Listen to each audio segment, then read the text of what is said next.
Sexy Veggie, le podcast où les fruits et légumes sont mis à nu.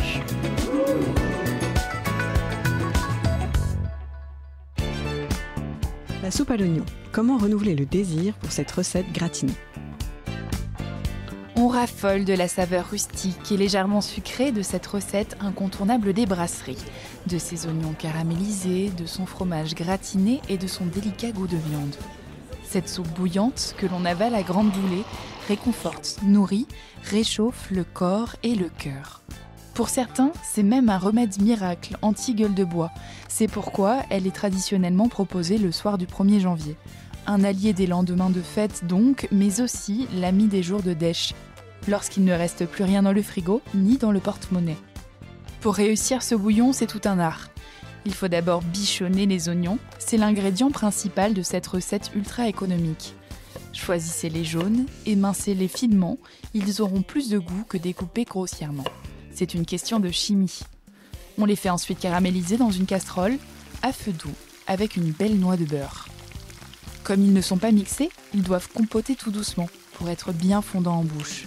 Ils seront aussi plus parfumés et plus digestes. Au bout d'une vingtaine de minutes, lorsqu'ils sont bien dorés, déglacez avec du vin blanc sec, Gewürztraminer, Arbois, Chitry et décollez bien les sucs. Pour renforcer les saveurs de cette recette ancestrale, Alain Ducasse et Jean-François Piège s'accordent pour y ajouter un trait de madère ou de Porto. On mouille ensuite avec le bouillon, qui pourra être de volaille ou de bœuf. Faites-le maison pour encore plus de saveur. Et on laisse le tout mijoter.